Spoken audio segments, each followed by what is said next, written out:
Il y a quand même un truc qui est revenu très souvent, c'est que pour que ça marche, ça, pour qu'on puisse faire du marketing relationnel, pour qu'on puisse être efficace dans ces actions-là, il y a quelque chose qui est totalement incontournable, c'est de gérer de la data, de bien la gérer, de la gérer légalement, de la qualifier comme il faut, de respecter tout un tas finalement de bonnes pratiques pour avoir quelque chose en matière première, si vous voulez, c'est le truc qui ne se voit pas trop en fait, qui ne brille pas beaucoup, mais qui est en fait totalement incontournable pour derrière faire des choses un petit peu efficaces. C'est surtout de ça qu'on va parler, Nicolas, avec toi maintenant. Donc, je vous présente Nicolas Rudel qui est là. Je ne lui ai toujours pas ouvert son micro, sinon il va me griller toute la parole. Hein. Donc, je vais fermer le micro pour l'instant. Nicolas Rudel qui est directeur associé de Proximit, qui a un stand ici en ce moment. Et oui, donc vous pourrez le voir. Alors, il est ingénieur en système d'information à la base. Alors, on ne le cherchera pas trop là-dessus. On va plutôt aller le chercher sur ce que vous voyez, des actions clés pour optimiser complètement la relation client avec Avisi. Cet atelier il est réservé, entre guillemets, à des territoires, à des utilisateurs de ces outils-là. Donc, on a demandé à Nicolas de nous donner en fait 10 tips, 10 trucs où, si jamais on veut améliorer ça, qu'est-ce qu'il faut faire avec Avisi? Il faut commencer par quoi? Et donc, on va te laisser de dérouler. Premier tips, je vous conseille ça. Deuxième tip, je vous conseille ça, etc. On va te laisser une grosse demi-heure pour passer tous ces 10 points-là.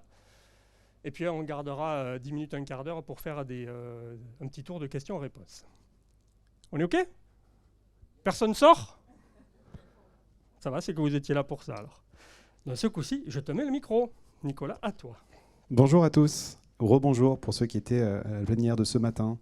Effectivement, je vais vous donner aujourd'hui 10 actions clés pour optimiser votre relation client avec Avisi. Et je suis un peu putaclic, donc je vous le dis tout de suite, la 9 va vous surprendre.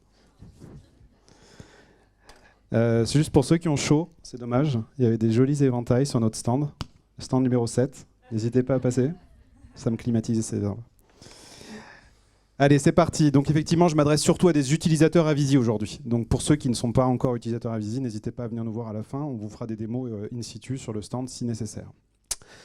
Le premier tip, c'est à vos marques pré-qualifiées. Et oui, c'est important, vos outils d'accueil Avisi notamment vous permettent aujourd'hui de qualifier tout un tas de choses. Alors des champs très classiques, l'origine du visiteur, profil, code postal, etc. quand on veut faire de la simple fréquentation. Mais on peut aussi, par exemple ici à l'écran, saisir des dates de présence sur le territoire. Ça peut être fait de façon manuelle, dans le cadre d'un projet de séjour, mais ça peut être aussi fait automatiquement lorsque vous connectez par exemple Avisi à une centrale, lorsqu'il y a des réservations qui sont pensées dans ces centrales ou dans ces places de marché. Ces dates de présence sur le territoire, vous allez les récupérer automatiquement. Et on le verra après, qui dit automatiquement, dit aussi pouvoir mettre en place des traitements automatiques pour tout ce qui est mail, de pré-séjour, pendant le séjour et post-séjour. Vous allez pouvoir également exploiter les qualifs plus. Alors les qualifs plus, vous les connaissez si vous utilisez Avisi. Ce sont des critères que vous allez pouvoir créer à la demande et à volonté pour catégoriser, pour critériser tout un tas de choses, notamment des demandes, mais surtout, et c'est le plus important dans la GRC, des contacts. Vous allez pouvoir descendre sur différents niveaux de contacts, privé, pro ou collaborateur, etc. Donc ces critères ils vont pouvoir vous servir dans le cadre de ciblage. On peut les mapper avec des sources de données externes type Apidae pour pouvoir aussi retrouver un niveau de critériologie directement dans Vue Avisi. Et vous pouvez aussi tout simplement les rendre manuels ou les lier, on le verra aussi tout à l'heure, avec votre site internet. Donc quand vous avez une agence qui joue un peu avec nos API, vous pouvez tout à fait imaginer, quand vous faites du profiling sur internet, quand vous travaillez sur des personas par exemple, pouvoir, lorsque vous allez injecter de la donnée client dans Avisi, faire un mapping entre la persona qui aurait été définie sur le site internet et un sociotype qui pourrait être géré au niveau d'Avisi. Donc voilà, à l'écran, c'est ce qu'on fait sur une chasse au trésor connectée qui s'appelle Terra Ventura, qui est en Nouvelle-Aquitaine. On a plusieurs millions de joueurs. Et aujourd'hui, c'est vrai qu'il y a un critère de segmentation qui est fait sur le sociotype. Donc vous pouvez aujourd'hui, quand le joueur se déclare sur le site internet, automatiquement récupérer cette information-là dans le CRM. Ce sociotype, Nicolas, comment il est déterminé? Est-ce qu'il est calculé automatiquement? Est-ce que c'est une volonté propre de dire, lui, là, j'estime que je le mets dans le sociotype Family Trotter? En fait, c'est vraiment la stratégie de l'agence web derrière, c'est-à-dire que, enfin, la stratégie de l'organisme marketing qui va les accompagner. Soit ça peut être du déclaratif, c'est-à-dire que je suis sur mon site web et je déclare mon type de profil. Soit c'est en fonction de mon comportement sur le site internet que je vais être tagué ou identifié comme tel. Et au moment de faire les appels API, on va injecter le bon qualificatif. Ok, en tout cas, tips numéro 1, donc qualification. Et ouais, et on est déjà au tips numéro 2 puisque le temps passe. Oui. C'est oui ou bien c'est non, le consentement. Alors je vais vous faire quelques rappels sur le consentement parce que c'est important et parce qu'on se rend compte que parfois il y a des petits manquements. D'abord, le consentement qui est donné à l'oral sur Avisi, c'est du double opt-in. Double opt-in, ça veut dire que le consentement, il est avéré qu'à partir du moment où la personne qui recevra un mail qui arrive d'Avisi aura validé son consentement. C'est-à-dire que si vous faites dans votre scénario d'accueil une collecte de consentement et que vous n'avez pas soigné vos messages de confirmation de consentement ou que vous ne dites pas à la personne, attention, potentiellement, vous allez, enfin pas potentiellement, c'est certainement d'ailleurs même, vous allez recevoir un mail, la personne restera pré-opt-in. C'est-à-dire que vous pourrez simplement lui adresser des messages l'invitant à confirmer son consentement, mais vous ne pourrez pas le réadresser automatiquement. Pourquoi ? Parce qu'un consentement qui est donné à l'oral, il n'a pas de valeur. Si moi je suis en face de quelqu'un qui me dit oui, je veux bien recevoir votre newsletter, je n'ai pas d'eurodata, je n'ai pas ce qu'il faut pour pouvoir ensuite réadresser la personne. Donc double opt-in systématique en saisie manuelle. On peut faire du double opt-in aussi sur des formulaires web. Ce n'est pas recommandé parce que ça alourdit le process d'enregistrement du contact. On préfère être en opt-in direct, mais voilà. Deuxième tips, un consentement par canal et par type de campagne. On peut être OK pour recevoir des campagnes ciblées sur son mail, mais refuser le SMS, et inversement. Et on verra aussi par type de campagne. Vous savez que dans Avisi, on peut faire des campagnes ciblées qui font écho à la notion de profilage. J'y reviens juste après. Et des listes de diffusion qui s'apparentent plus à des newsletters. On peut gérer de façon distincte les deux types de campagnes. Personnaliser vos modèles de validation. Et oui, je vous l'ai dit tout à l'heure, dans le message automatique, nous, on a créé des modèles génériques de confirmation de consentement, mais ils sont génériques. Donc, si vous travaillez sur la scénarisation de l'accueil, sur des landing pages sur vos sites web, etc., il n'y a pas de raison que vous ne travailliez pas sur vos modèles de validation de consentement. Donc ça, c'est important. Allez faire un tour du côté de l'admin modèle de réponse, abonnement aux campagnes, soignez ces modèles. Alors vous avez aussi une petite astuce, en revenant demain ou après-demain en office ou dans vos entités, allez faire un tour allez faire un tour dans l'écran d'extraction ciblage, donc l'écran qui permet de faire des segments de clientèle, et allez faire un ciblage sur tous vos clients qui sont juste pré-opt-in. Vous voyez, c'est la loupe en bas là, et vous lancez la recherche et vous verrez que vous avez plein de clients qui n'ont jamais validé leur consentement. Donc ces clients-là, vous allez pouvoir faire une campagne de réoptimisation, désolé pour le jargon, et vous allez pouvoir vérifier les relancer pour leur dire hey, oh, c'est dommage, tu aurais pu recevoir des super campagnes mais tu les as pas reçues. Pourquoi ? N'hésite pas à cliquer. Voilà. Donc faites-le, c'est important. Et puis aussi, même les phrases. Alors le RGPD vous dit le consentement doit être le plus explicite possible. Il faut adapter votre phrase de collecte de consentement. Pas simplement mettre la phrase par défaut qui, comme son nom l'indique, est par défaut, elle est un peu bateau. N'hésitez pas à préciser l'objet du traitement, ce que vous allez faire, la fréquence également. Parce que plus vous allez être transparent, plus vous allez être séduisant dans votre façon de collecter le consentement, plus vous êtes certain plus vous aurez de chance que les gens donnent leur consentement. Et je rappelle, on ne peut pas faire de campagne sans consentement. C'est oui ou bien c'est non. Absolument. Donc le deuxième tip, il est quand même super important à garder en tête. Quand on fait de la relation client, on a forcément beaucoup de travail, entre guillemets, à aller chercher, rechercher, valider du consentement et de l'opt-in, en fait, tout le temps. Troisième tips. Tu cibles ou tu pointes ? Voilà, alors choisir le bon type de campagne. Celle-là, j'en suis super fier. Voilà.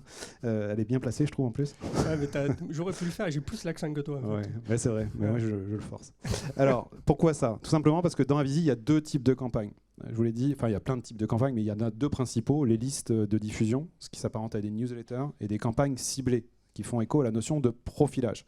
Et c'est là où c'est important. C'est quoi le profilage ? C'est pas moi qui le dis, c'est le RGPD. Le profilage, ça consiste à utiliser des données personnelles d'un individu en vue d'analyser ou de prédire son comportement, comme par exemple ses habitudes de consommation, ses préférences, etc.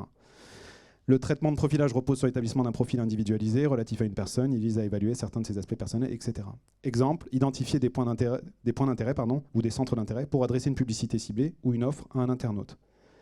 Pour faire du profilage, il faut un consentement explicite et préalable obligatoire. Donc si, dans Avisi, la campagne ciblée, c'est l'opt-in. Vous avez l'abonnement opt-in et puis les listes de diffusion. Si la personne n'est pas opt-in, vous ne pourrez pas lui envoyer des campagnes ciblées. Campagne ciblée, je donne un exemple.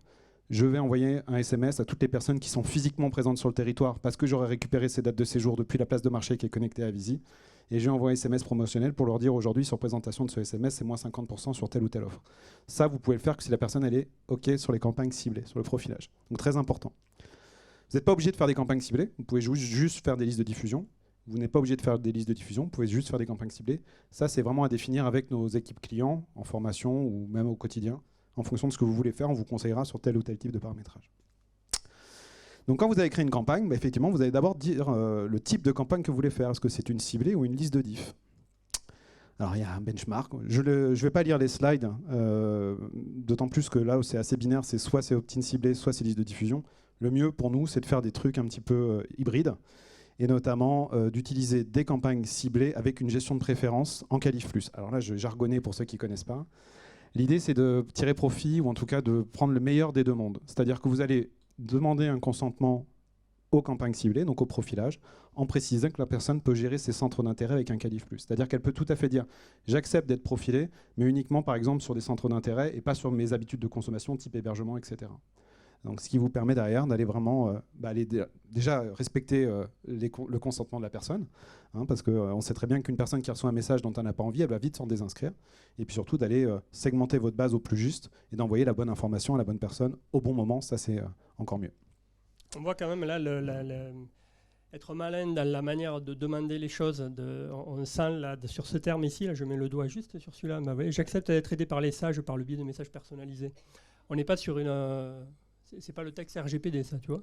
C'est plus finot. C'est ça. Même Alors, si c'est pareil derrière. C'est un bon exemple, ça. Merci de me le faire remarquer. Ils sont bien ces slides. TerraVentura et moi. Donc TerraVentura, c'est la chasse au trésor connecté. Vous avez un premier niveau de consentement pour la newsletter. Donc là, la newsletter, c'est la lettre d'information. Tout le monde reçoit la même s'ils sont inscrits à des diffusions.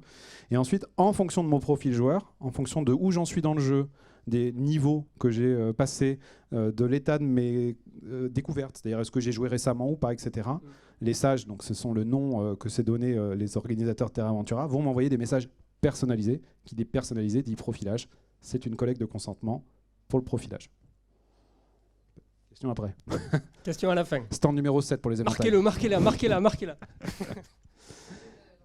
Voilà, vous avez à l'écran quelques autres exemples. Du côté du Rouennais, ils ont fait ça aussi en détaillant les différents types de campagnes qu'ils pourraient envoyer autour de la gastronomie, la pleine nature, la famille. Mais encore une fois, ça peut être interfacé automatiquement avec le site web, de façon à ce que si par exemple vous avez fait du référencement ou de la publicité, que vous avez des landing pages qui sont tagués avec des tags particuliers, vous pouvez faire ce mapping avec ces critères-là, faire en sorte que quand les gens vont se déclarer sur un formulaire sur le site internet, ils vont être déjà pré-tagués avec un critère, et quand ils vont se déclarer dans un formulaire, automatiquement, on va récupérer la donnée, comme quoi il arrive sur une page gastronomie ou sur une page manifestation plein air, etc. Automatisation.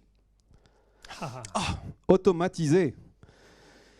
Alors vous ne le savez peut-être pas, mais on peut lancer des campagnes marketing automation depuis Avizy. Ça existe depuis quelques années maintenant, mais c'est vrai que c'est pas forcément les choses les plus utilisées. En tout cas, quand on démarre dans la GRC, c'est pas les choses auxquelles on pense tout de suite. Donc là, je vous ai mis quelques exemples d'usages intéressants. Du côté du Tarn, par exemple, ils ont une campagne de bienvenue qu'ils ont codée et qui permet d'envoyer à chaque nouvelle inscription une première newsletter de bienvenue dans le programme marketing relationnel Petit Espanté. Voilà. Puis ensuite, les gens sont inclus dans ce programme marketing relationnel et recevront automatiquement les informations en lien avec cette thématique.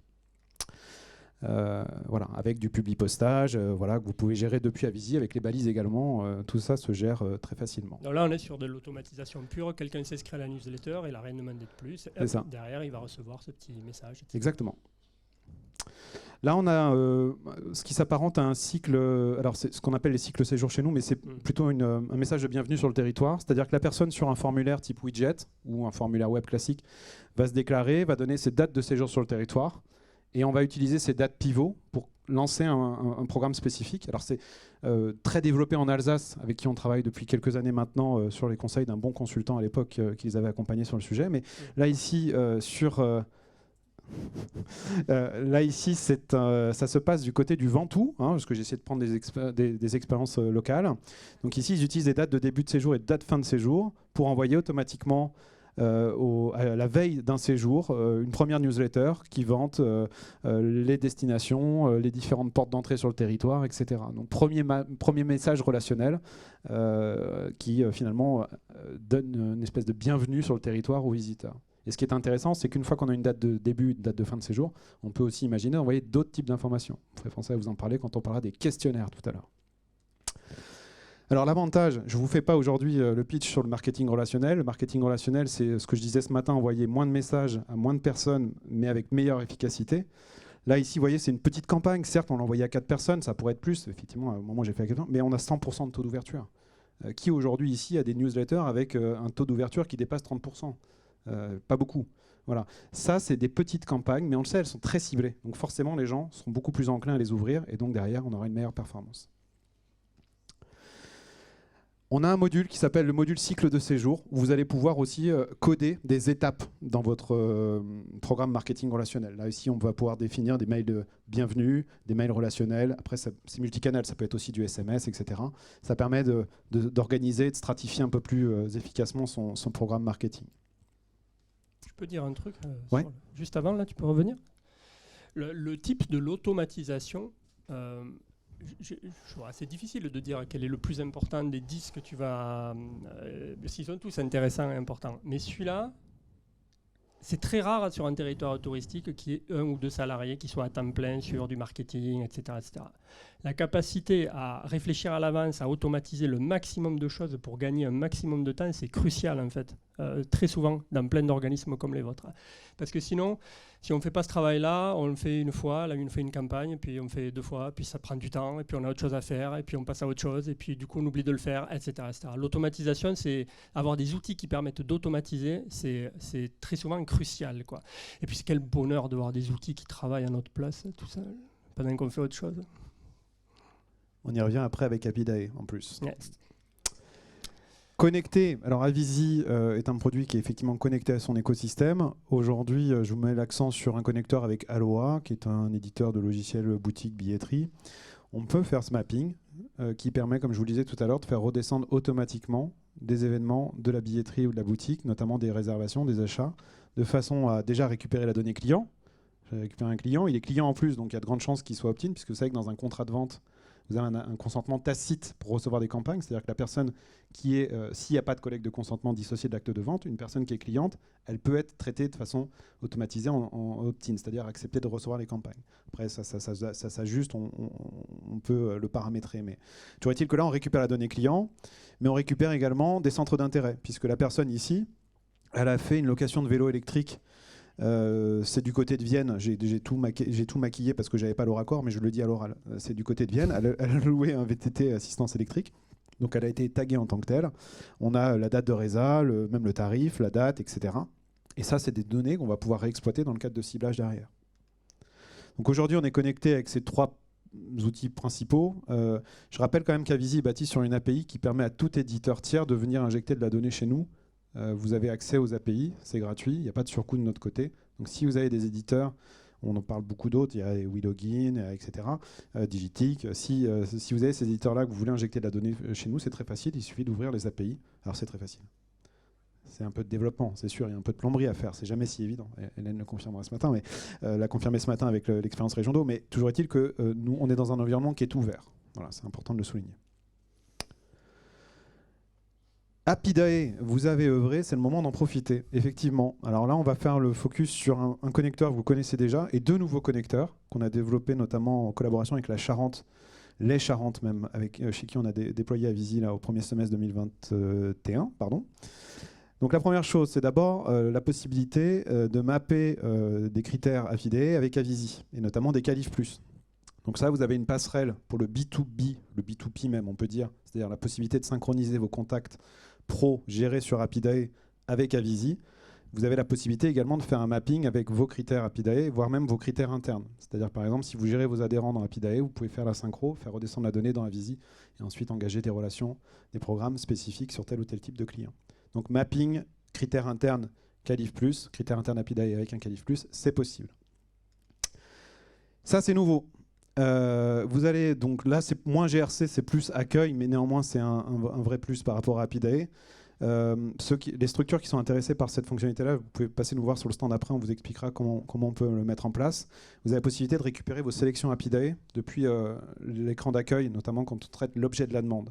Si vous avez paramétré des sélections Apidae, vous allez pouvoir les exploiter depuis l'écran d'accueil. Donc notamment pour pouvoir générer rapidement, je sais pas moi, des recherches d'agenda à J+7, voilà. Et deuxième connecteur, ça c'est hyper intéressant également, notamment dans le cadre de l'automatisation. Vous allez pouvoir faire, depuis l'éditeur d'emailing, des fusions automatiques de sélection d'objets Apidae dans vos emailing. Je traduis en français. Vous allez pouvoir envoyer des messages automatisés qui intègrent dans le corps des messages des remontées de flux Apidae, notamment des sélections d'objets. Exemple, un guide des manifs à J+7, vous paramétrez, vous codez une fois votre modèle, et ensuite, automatiquement, votre campagne part avec toute la X, vous pouvez préciser le nombre de manifs, Voilà, ici on le voit. Par exemple, ici on veut faire remonter des grands événements à STRL. On dit on veut en afficher 4, 5, 6. Et ensuite, automatiquement, le mail va se générer à partir du flux de données Apidae. Et il va être envoyé automatiquement aux personnes qui sont physiquement présentes sur leur territoire, par exemple. Donc là, vous voyez, super service d'accueil, automatisé. Vivien l'a dit, vous codez une machine et vous les laissez travailler à votre place. Donc ça, c'est quand même hyper confortable. Non. Ouais, c'est ça. Voilà. Là, je suis dans le scénario idéal où c'est automatisé, mais tu peux faire une campagne simple, tout à fait. Donc voilà, là, c'est notamment ce qui est généré à partir du flux. Et puis ensuite, vous avez la possibilité de mettre des call to action et renvoyer sur la page d'atterrissage du site que vous voulez valoriser. Et on peut le paramétrer sur le nombre qu'on fait remonter. On peut, j'imagine qu'on peut paramétrer toutes ces choses-là parce que ça a fait des remous, j'ai l'impression, sur toutes les manifestations à J-7, tu vois, ça peut être... Non. Tu paramètres le nombre de fiches que tu veux faire remonter, le type de descriptif que tu veux afficher, la source de la photo, et les landing pages, c'est paramétrable, mais plutôt en amont de la création du flux. On est dans les temps ou pas? Co-registration. Yes, parfait. Alors ça, c'est quelque chose qui est peu développé en PACA, et pourtant vous êtes sur un énorme réseau d'accueil, puisque réseau d'accueil, vous mutualisez tout un tas de données, des documentations, des statistiques, etc. Mais aussi des fiches clients. C'est-à-dire quand vous avez un client en commun, vous partagez une certaine... J'ai dit que je ne dirais pas partager. Vous mutualisez un certain nombre de données clients. La co-registration, c'est le co-opt-in, c'est la possibilité de créer des partenariats dans Avizy, c'est-à-dire... Je travaille sur un site de Marc Ombrel, par exemple, ou en partenariat sur un salon avec un de mes confrères territoriaux. Je vais pouvoir faire de la co-registration, à savoir, sur un même formulaire, avoir différents partenaires qui vont récupérer le client, qui vont potentiellement récupérer le client. Le RGPD dit qu'aujourd'hui, une collecte d'opt-in partenaire doit être éclairée, c'est-à-dire qu'il faut préciser qui va recevoir la donnée et limite ce qu'il va en faire. Donc c'est pour ça qu'on offre ce niveau de finesse-là. C'est-à-dire que si vous travaillez avec votre ADT ou un autre office de tourisme, vous aurez par exemple 3 collectes de consentement à remplir de façon à pouvoir récupérer la donnée client dans les 3 bases. La co-registration est une technique qui est quand même très très utilisée pour faire gonfler des bases de manière dite trivialement, quoi. Souvent quand on se dit mais j'ai du mal à avoir du monde dans ma base, etc. La co-registration c'est un des moyens, mais s'il est bien fait, il est très efficace pour aller chercher du monde un petit peu. Et je trouve que le RGPD pour le coup a assaini les choses parce que je ne sais pas si vous avez déjà été en tant que client faire des simulations de prêts bancaires sur des sites type...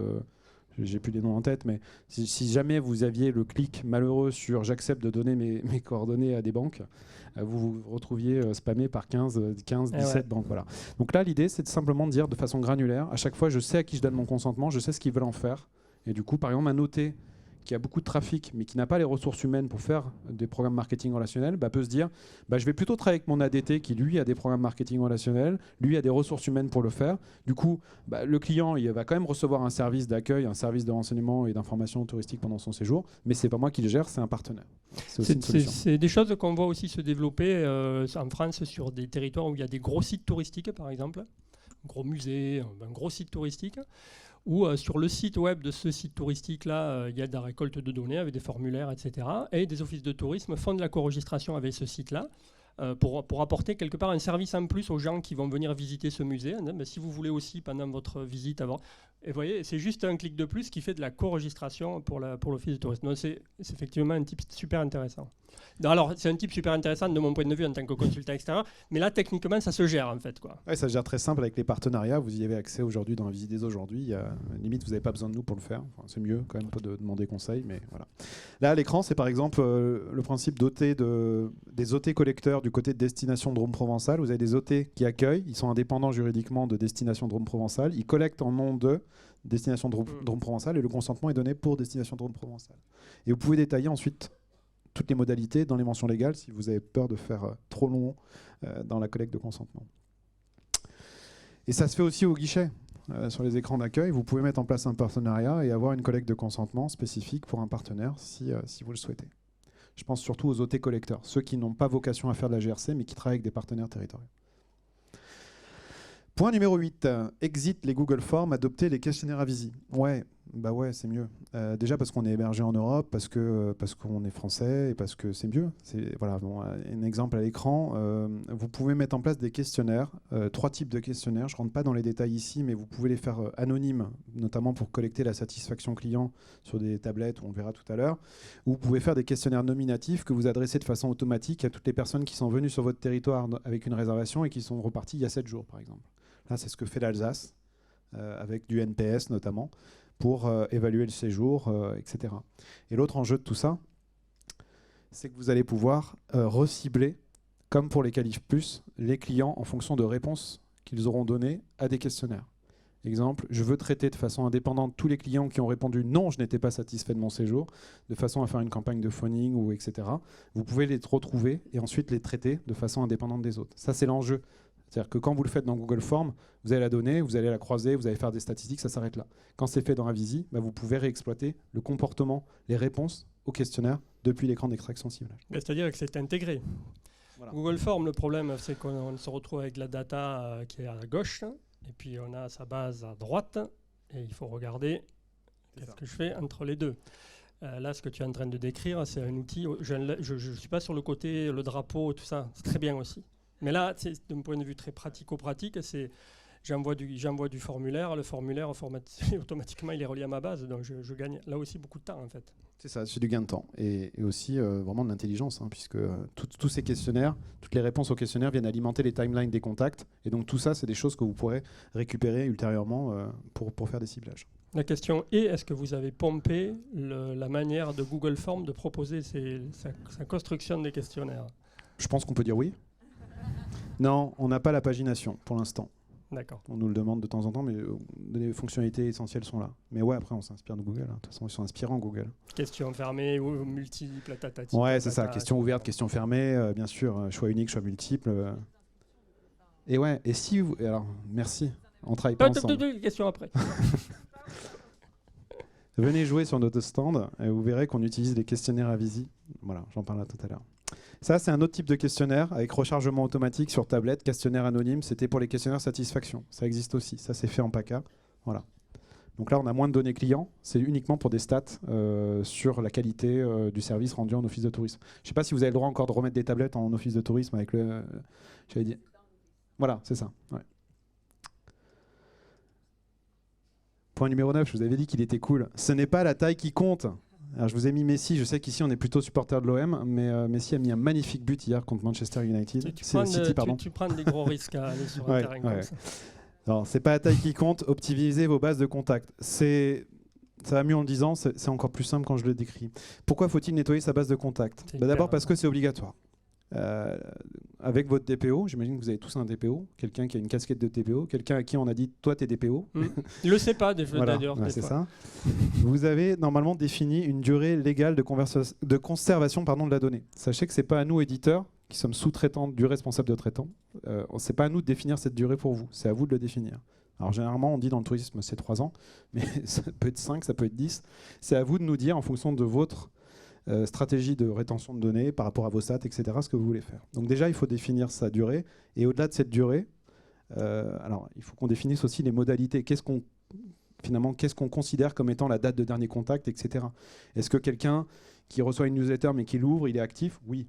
Est-ce que quelqu'un qui est venu sur le territoire il y a 2 ans, qui n'a jamais ouvert une newsletter depuis, mais qui continue de la recevoir, est-ce qu'il est encore actif? À définir. Voilà. Donc tout ça, ça se définit au cas par cas. Parce que c'est écologique. On va le voir juste après. Dans le cadre de vos démarches RSE, responsabilité sociétale et environnementale, c'est mieux d'avoir des bases moins gonflées, mais plus actives. C'est économique. Pour ceux qui utilisent le service Mailjet qu'on préconise par rapport à l'envoi de mail, vous avez sans doute dû recevoir un mail récemment vous informant que leur tarif avait doublé. Voilà. Ils ont doublé, mais pas les capacités d'envoi. Parce qu'avant, on était à 7,95 € pour 30 000 mails. Là, on est passé à 15 € pour 15 000 mails. Voilà. Alors, c'est un super service. Ils ont été rachetés par des Américains. Donc, forcément, je pense qu'ils ont voulu revoir le tarif à la hausse. Ils ont fait une étude de marché. Ils ont vu que Mailjet était très peu cher. Trop peu, peut-être pour eux. Mais voilà. Donc, c'est économique parce que si vous envoyez à 60 000 personnes un mail et qu'il n'y en a que 20% qui l'ouvrent, j'ai pas fait le calcul, j'aurais dû prendre un chiffre plus rond, c'est peut-être plus simple. On peut tromper 1000 fois une personne. Non, c'est pas ça. Donc 1000 personnes, voilà. Donc l'idée, c'est qu'en gros, si vous avez des gens qui reçoivent votre newsletter mais qui ne les ouvrent pas, ça sert à rien de leur envoyer ad vitam aeternam parce qu'en plus, ça vous coûte de l'argent. Voilà. Et en plus, c'est pas écologique. Et en plus, voilà. Parce que c'est la base du marketing relationnel, j'en ai parlé tout à l'heure. On envoie des messages beaucoup plus ciblés, beaucoup plus segmentés, de façon à toucher mieux son audience, essayer de dépasser ce taux d'ouverture des 30% pour atteindre le Graal du 100%. Bon, on n'y arriverait pas, personne n'y arrive, mais toujours est-il que c'est l'objectif. Est-ce qu'on a, le nettoyage de la base, c'est hyper important de faire ça. Est-ce que l'outil me donne des alertes? Est-ce qu'il me permet de m'aider dans le traitement de la base? Je m'explique, je fais des opérations d'emailing. Est-ce que je peux détecter qu'effectivement une personne, elle est morte, quoi. Enfin, elle est morte. Elle est morte, elle est peut-être morte d'ailleurs, mais justement, tu vois, mais elle ouvre pas, elle ouvre plus. Est-ce que j'ai des outils qui m'aident sur le traitement? Une fois qu'on a défini la durée de conservation de la donnée, nous on paramètre des batchs sur nos serveurs pour alerter à temps régulier ce genre d'informations. Il y a Avisi V4 qui arrive aussi, la version 4, vous avez vu, qui commence à se déployer sur la plateforme. Il y a le module de stats qui a été libéré, etc. Avisi V4 va faire ça de façon beaucoup plus proactive. Ok. Mais on peut le faire d'ores et déjà pour vous aujourd'hui dans le cadre de l'assistance. Si vous avez des volontés de purger vos bases, on peut vous faire des extractions et définir ensemble les traitements qui vont bien. Est-ce qu'on anonymise? Est-ce qu'on pseudonymise? C'est différent, c'est deux choses différentes, etc. Voilà, juste des informations sur une newsletter, c'est 10 grammes de CO2, donc vous l'imaginez quand vous l'envoyez à 10 000 personnes et qu'elle n'ouvre pas. Voilà. Là, récemment, moi, mon RSE en interne nous a demandé d'enlever les logos dans nos signatures mail. Voilà, parce que ça a un poids, ça a un impact forcément sur nos serveurs, mais surtout sur la planète. Bon, c'est un petit geste, mais voilà. Et puis enfin, on va terminer par abuser des widgets et de l'API. Avec pareil des bons usages du côté des STRL. Vous pouvez créer autant de widgets que vous voulez. Je rappelle les widgets à Visi, il y a 3 types de widgets: formulaire demande de brochure, là, le plus spécifique à l'acte d'accueil, formulaire contact et formulaire inscription campagne. Vous n'êtes pas limité dans le nombre de widgets que vous faites. Vous pouvez le décliner en multilingue, mais vous pouvez aussi décliner en fonction des objectifs que vous allez donner à tel ou tel widget. Si vous voulez faire une inscription pour un jeu concours ou pour un événement en particulier, vous pouvez utiliser un widget avec lequel vous allez associer un qualif plus, par exemple. Donc là, STRL l'a utilisé, il fait un premier widget en B2C, donc widget classique, civilité, nom, prénom, code postal, mail, etc. La collecte de consentement, en précisant bien le rythme de la fréquence d'envoi, à savoir 1 à 2 fois par mois max, donc on est très clair avec l'internaute. Et puis ils ont créé un second widget qui est pour le coup, lui, à destination des pros, donc uniquement les sociopros. Il est hébergé sur un site à part. Et là, pour le coup, ils ont joué avec un qualif plus, qui est ce qu'on appelle pré-coché caché, hein, c'est jargon technique. C'est-à-dire qu'en fait, tous les gens qui vont se déclarer sur ce formulaire seront déjà automatiquement tagués comme étant contact pro, parce que le critère aura été pré-renseigné dans le formulaire. Et parce que ce widget est uniquement accessible depuis un externat pro, par exemple, ou ce genre de choses. Donc ça, si vous transposez à des jeux concours, à des événements, à des choses comme ça, vous pouvez faire exactement la même chose.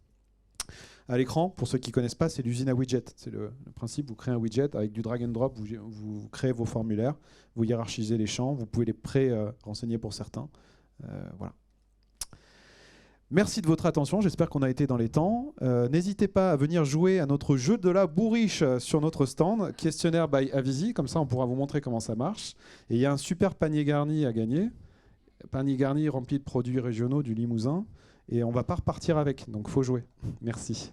Merci beaucoup Nicolas, on peut l'applaudir, il a tenu le timing.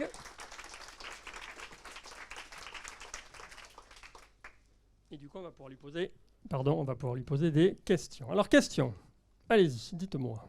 Oui. Attendez, oula. Parce qu'on ne vous entend pas, sinon c'est dommage. La question Vous était, avez marqué plein de questions. Est-ce qu'on va avoir le support de présentation? Merci, c'est ça, oui. Est-ce qu'il y a quelqu'un de Sam on the Beach? Oui, je crois que ça sera publié sur un extranet ou sur le site. C'est vrai, bon, ça va. Parce qu'il n'y a pas que pour celui-ci. Et l'autre, je ne me rappelle plus, mais ça va me revenir. Oui, non, par rapport à Happy Day et Avisi, pour les pros, pour tout ce qui est, on peut l'utiliser ensuite pour faire des newsletters pro. Et oui, directement depuis Avisi. L'idée, c'est qu'on va travailler, mes équipes vont travailler avec vous sur la définition de sélection. Vous allez récupérer vos contacts, vos sociaux pros directement depuis Apidae. Vous allez pouvoir les mapper avec des critères qualif plus pour pouvoir segmenter depuis Avisi. Et ensuite, en faisant une extraction ciblage, vous pourrez choisir de cibler tous les pros ou X pros pour leur envoyer une campagne spécifique. donc gain de temps. Et quand vous mettez à jour la donnée dans Apidae, effectivement, par effet de cascade, elle est mise à jour côté Avisi. Merci. Merci. Notre question? Oui. Oups. Merci. Vous parliez de nettoyer la base. Est-ce qu'il est possible de mettre en place au niveau d'Avisi une gestion de dormeurs en automatisation? C'est-à-dire que ceux qui n'ont pas ouvert les newsletters depuis 1 an, par exemple, recevraient un message automatisé? Alors ça, aujourd'hui, on peut le faire de façon manuelle, c'est-à-dire qu'on va, avec vous, définir un segment de clientèle et faire cette campagne. Avisi V4 permettra de l'automatiser. D'accord. Voilà. Et en ce qui concerne Avisi, les newsletters sont envoyés directement. On crée, enfin, il y a des gabarits en fait. Oui, on l'a aperçu brièvement dans les slides. Donc effectivement, nous, le prix parti, c'est de vous permettre de tout faire depuis Avisi. C'est-à-dire que vous allez créer vos segments de clientèle, sélectionner à qui vous allez envoyer le message, traiter le message. Donc depuis cet éditeur qui était là, qu'on voit ici. Donc c'est un éditeur avec des blocs. Vous le composez en drag and drop. Vous personnalisez les styles ensuite, les contenus et les styles. Et vous allez finaliser votre message. Par contre, la partie routage, c'est-à-dire la partie expédition, la partie livraison du message au destinataire, va être sous-traitée à une plateforme, en l'occurrence Mailjet aujourd'hui. Parce que ce sont des experts de la délivrabilité, ce qu'on n'est pas nous. On préfère travailler avec des spécialistes. D'accord. Vous travaillez également, il y a des connecteurs avec Alliance Réseau. Est-ce qu'il est envisageable, par exemple, sur un message automatisé d'avant séjour pour un client qui aurait réservé, par exemple, une offre, moi je suis de l'Ardèche, hein, donc par exemple sur Vallon-Pont d'Arc, de lui proposer des activités qu'il pourrait faire? Complètement, oui.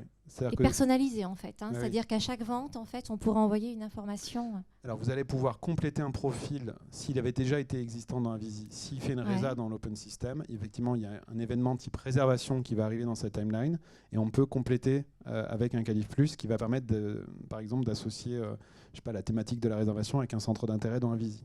Exemple, il a loué un canoë-kayak, par exemple, on va pouvoir l'associer à une thématique spécifique dans Avisi. Et donc derrière, si vous avez des campagnes automatisées qui ciblent ces centres d'intérêt-là, il rentrera dans le ciblage. Là, c'était un petit peu différent. Il réserve un hébergement dans les gorges et derrière, on va lui pousser une offre d'activité de pleine nature. Oui, mais ça veut dire que vous allez créer une campagne automatisée en fonction des dates de séjour et vous allez lui envoyer une campagne automatisée avec des offres d'hébergement en lien avec des thématiques que vous aurez prédéterminées.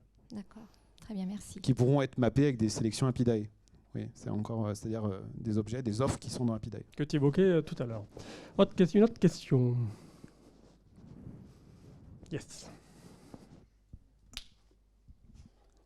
Bonjour, Régis Alexandre, Office de tourisme Gap-Talar-Vallée. Ce n'est pas vraiment une question, ça serait plutôt une requête pour une évolution future. Nous sommes utilisateurs donc, de la solution, on va dire, Avisi depuis maintenant 2 ans. Je pense que nous l'utilisons à peu près à 60-70% de ses capacités. Nous en sommes satisfaits. Et nous utilisons Avisi, en dehors de ce que l'on vient de voir là, aussi pour quantifier et qualifier la fréquentation de nos lieux d'accueil. Quantifier avec les dispositifs de cellules et qualifier avec, on va dire, un dispositif que l'on a mis en place, notamment avec des tablettes où directement le personnel, on va dire, qualifie la fréquentation, le nombre de personnes, le centre d'intérêt, etc. Sur certains lieux d'accueil, nous avons notamment dans la ville-centre un lieu d'accueil qui est très très fréquenté en été. Sur la saison complète, nous accueillons plus de 100 000 visiteurs sur ce lieu-là. Et le fait de qualifier 100 000 visiteurs sur une année, c'est extrêmement chronophage. Donc on fait un vœu, ça serait de pouvoir proposer quelque chose qui ressemblerait, on va dire, soit une grande tablette ou un totem extérieur, de manière à ce que les gens rentrent dans le lieu d'accueil et que pour certains font, on va dire, un petit peu patiente la queue ou autre, puissent déjà commencer un petit peu à qualifier leur propre demande, c'est-à-dire est-ce qu'ils sont là en séjour perso, professionnel, en couple, en famille, entre amis, etc., ce qui serait un énorme gain de temps. Voilà un petit peu l'évolution future que l'on pourrait imaginer. Est-ce que c'est utopique ou pas? Merci. Merci pour cette question, Régis. 2 choses sur ça. D'abord, il faut que tu discutes avec Saumur, qui veut faire du pré-accueil comme ça aussi. J'ai appelé ça comme ça à l'extérieur. Voilà, mais je te le dis.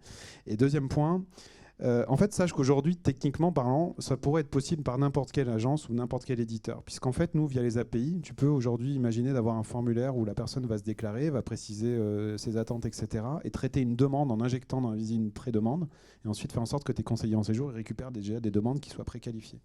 ça mérite d'être affiné, etc. Mais techniquement, c'est du domaine du possible. Après, si tu veux, toi, commander une interface spécifique, etc., nous, on s'appuiera forcément sur les API, si tu veux. Donc voilà, la réponse, elle se base sur l'API d'abord, et puis ensuite, après, sur le workflow, il faudrait qu'on discute plus précisément de comment on pourrait séquencer les choses, parce qu'il faudrait que ça arrive dans une bannette de demandes qui sont déjà préqualifiées et pas dans les demandes à traiter. Donc ça, effectivement, il y aurait sans doute un petit ajustement à faire de notre côté. Et c'est pour ça que je te dis, il faut qu'on en parle avec Saumur, parce que c'est des choses qu'on a évoquées avec eux. Ouais. Ça marche, avec plaisir. Une autre question. Tiens, j'en ai une. Mince, je croyais pouvoir poser ma question. Je fais griller. Bonjour, Marie Garcin-Zaïter, Menton, Riviera et Merveille. Je voulais savoir en termes de management et de ressources humaines, il faut compter combien de temps pour se lancer dans la GRC, si on a une base déjà renseignée. Et deuxième question, est-ce que vous êtes déjà en discussion avec Région d'eau pour la récupération de la donnée client ? Oh, que c'est une bonne question, ça. Je vais laisser la parole à mon associée Hélène de Marseille qui va vous répondre sur Région d'eau. Non. Alors, la question des RH, c'est une bonne question. Je pense qu'il y a une espèce de pic de charge à prévoir au lancement et au paramétrage de l'outil. Et ensuite, après, au niveau de l'entretien, une fois que tout est automatisé, ou en tout cas le mieux possible, il y a normalement une charge moins importante, mais qui pourra peut-être se déporter sur le contenu, confère les présentations qu'on a eues ce matin, où c'était 40 mois hommes pour enrichir un SIT. C'était le chiffre que tu citais, Damien, je crois, quelque chose comme ça. Donc oui, il y a un phénomène en démarrage sur la création des premiers cycles, etc., qui est un pic de charge. Effectivement, je ne peux pas vous quantifier, moi, précisément ce que ça représente, parce que je sais que moi, mes équipes accompagnent, c'est vrai, beaucoup des destinations au démarrage. Et puis après, on est plus sur du coaching, sur du suivi. C'est beaucoup moins important pour nous. Pour vous, c'est clair que y a vraiment ce phénomène de pic en démarrage sur les 3 premiers mois, par exemple, pour réajuster, pour affiner ces segments. C'est ça, pour voilà. se poser des questions. Quand on réintègre une base, on se retrouve avec, je sais pas, 15 000 contacts. Il y en a qui sont vieux, pas vieux. Enfin, on les garde, on ne garde pas. Ça fait un peu... On peut se poser beaucoup de questions. C'est un vrai travail. En général, au départ, c'est un vrai travail. Après, pas à tortiller. Vivian, tu citais l'exemple d'une destination avec 2 personnes à temps plein pour ça. Vous connaissez très bien l'Alsace. Aujourd'hui, en Alsace, pour lancer ce type d'outils à l'échelle d'une région aussi grande que l'Alsace, c'est 2 personnes effectivement qui gèrent au quotidien les campagnes, etc. Donc c'est du temps qu'il faut passer de toute façon. Mais aussi pour le suivi. Alors sur ce projet, c'est Alsace Destination Touriste, c'est l'ADT. Mais oui, ils sont deux personnes. Alors pas à temps plein que sur cette mission, mais ils sont 2 personnes à pouvoir vraiment le gérer.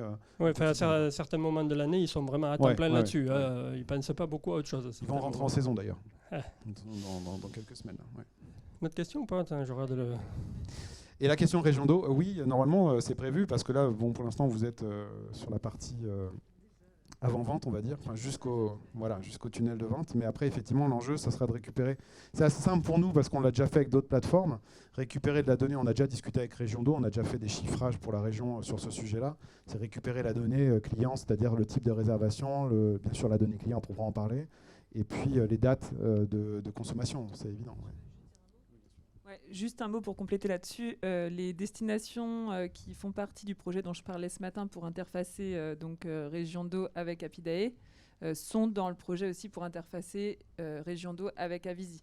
Donc aujourd'hui, il y a Estérel, Côte d'Azur, Serponçon. On avait discuté aussi de votre future intégration. Donc l'objectif, c'est que ce même groupe, vu qu'on est tous utilisateurs d'Apidae et d'Avisi, bénéficie de cet interfaçage s'il a lieu. Après, une question plus large que je me pose, c'est si Apidae a vocation à s'interfacer avec d'autres solutions de commercialisation, comme on l'évoquait ce matin, et pas que Région d'eau. Est-ce que cet interfaçage, il est pertinent au niveau Région d'eau? Parce que dans Apidae, on ne gère pas la clientèle, évidemment, mais du coup, il y a des ponts entre toutes les plateformes. Enfin voilà, il y a une approche plus large, c'est-à-dire que si on se concentre sur Région d'eau, si à terme on intègre d'autres solutions de commercialisation, il faudra refaire le boulot. Mais absolument. Voilà, c'est pas ce matin. C'est exactement. Et en termes de délivrabilité, tu as montré beaucoup d'exemples avec d'e-mailing. Tu as parlé de ces Mailjet que tu as évoqué. Oui. Quid des SMS? Alors effectivement, je n'ai pas cité l'exemple du SMS, c'est une bonne question. On fait du SMS. En fait, on a aujourd'hui 4 types de campagnes qu'on peut pousser depuis Avisi.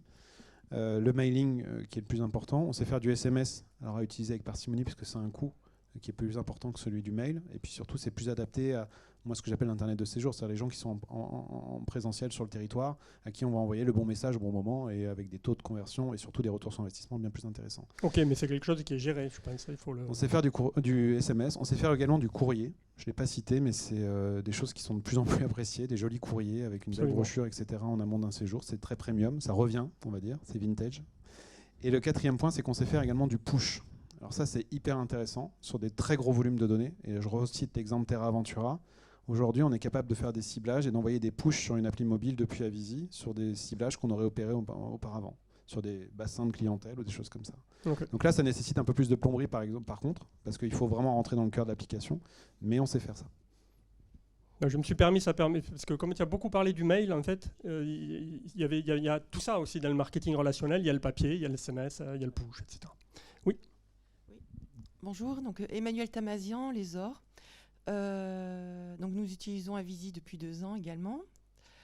Nous en sommes très contents. Enfin, en tout cas, je pense qu'on ne l'utilise pas forcément non plus à 100%. Hein. Et je suis ravie d'être là parce que ça me permet de voir aussi toutes les applications qui sont possibles.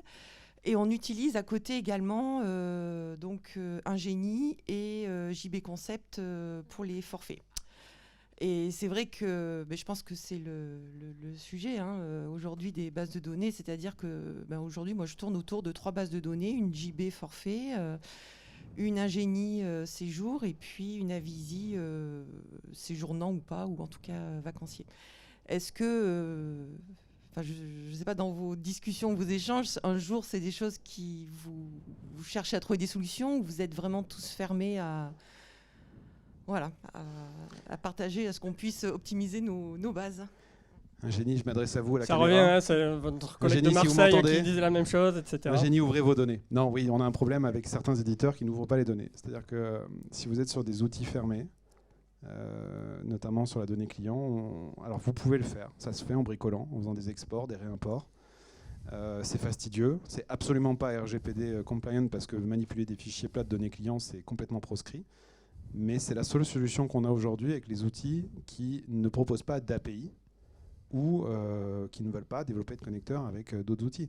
Et ça, j'en suis désolé, j'en suis le premier désolé, parce que moi, tout ce que je vous propose aujourd'hui, ça fonctionne que si on est dans un écosystème vertueux. OpenSystem, ça fonctionne, Eloa, ça fonctionne, etc. Maintenant, voilà, Ingénie, sauf erreur de ma part, il n'y a pas d'API qui permette de récupérer la donnée client. Je ne parle pas de données chaudes, données froides, je parle de données client. Voilà. Oui, il y a Génie et d'autres aussi. Enfin, le sens de l'histoire, on sent quand même vers quoi il va. Je comprends tout à fait votre problématique qu'on retrouve partout. C'est génial de gérer 3 bases de données en simultané. C'est un bonheur total. Par contre, JB Concept, il me semble qu'on avait échangé avec eux il y a quelques années et de mémoire, c'était possible. Mais ouais. C'est un éditeur plutôt montagne. Ils font des... Pour les forfaits, ouais, c'est ça. Oui.